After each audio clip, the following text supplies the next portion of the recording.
Can I be honest with you for a second and talk about the thing that nobody's talking about? What if I told you that it was never your funnel, never your brand colors, and never your launch strategy that was going to unlock your next breakthrough? I see so many entrepreneurs and ministers and leaders running around their walls of Jericho and continuing to fight against these giants and just get stuck in these cycles and feel like they're behind and feel like they missed something, and maybe they just get stuck in this imposter syndrome. And what if it's just because there's this voice that we've been ignoring in all of the noise? I mean, here's the truth. We keep thinking that this next thing is it, and maybe it's the next post, maybe it's the next product or the next platform or the next client or the next yes. And so we keep pushing and we keep re-strategizing and we keep planning. But in the kingdom, breakthrough isn't in the next strategies, it's in the next surrenders. There's this trap of the next, and it's a lie. Look, you're not lazy, you're not unqualified, and you're not lacking ideas. You're likely just distracted by false definitions of progress. We've been trained by hustle culture and marketing gurus and even in church environments to believe that somehow activity equals obedience and busyness equals fruit. And if you're not scaling, then you're not succeeding. But the truth is, the word says that unless the Lord builds the house, they labor in vain who build it. That's Psalms 127, verse 1. That means that we can have the best strategies and systems in the world, but if God's not in it, then it's just wasted effort. It's vanity. And, well, the truth is there's lots of people succeeding in this season, but they just got Jesus' name on it. But Jesus' spirit is truly far from them. So maybe you feel like there's lots of people succeeding around you and launching similar offers, and somehow you're unseen and invisible. This is what I see all the time, that people feel guilty for quote unquote not doing enough.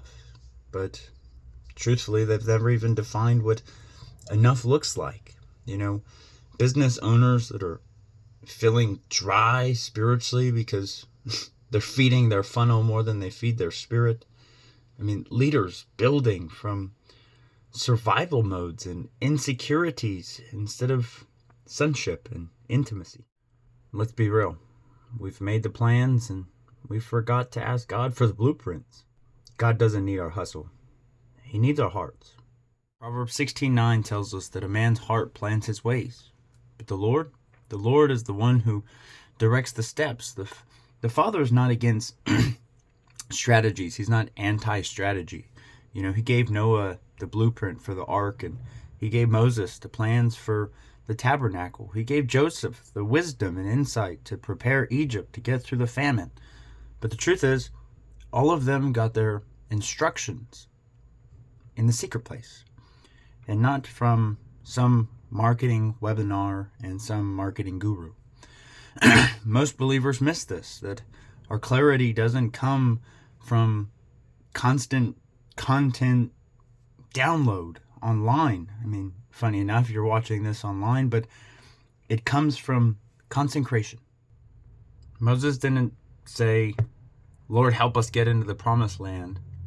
Exodus 33:15, he says, if your presence does not go up with us, then don't even bring us up from here. And that should be the prayer of every kingdom builder. That God, I don't want momentum without a mandate, and I don't want fruit without faithfulness, and I don't want results if you're not in the room. I don't want protocols and procedures if it doesn't usher in His presence and His power, because we can find ourselves chasing our version of success while heaven's literally trying to realign us with God's standard of faithfulness. So let me give you something this week that you can chew on and begin to apply 3 things so that we can get recentered this week. Number 1, fast from frantic decision making. Practice making decisions from peace and not anxieties, fears, or the perspectives of the flesh. If we're constantly switching strategies, offers, messaging, then most likely it's because we're building from fear. Number 2, I'd encourage you to start your week with worship. Start your days with worship. Start your work with worship and not worry. Let heaven inform us on our to-do list and not our flesh. Number 3, ask this simple question before launching anything or doing anything. Is this building God's kingdom? Is this making disciples? Or is this just building a platform for myself? If it's not serving people and truly glorifying Him, then it's not worth building. So maybe you've been in the trenches and maybe you've been posting faithfully and feel like you haven't heard anything back, and maybe you've watched others grow while you feel like you're just standing still. Please hear what I'm saying. You're not behind, you're not invisible, and you're not disqualified.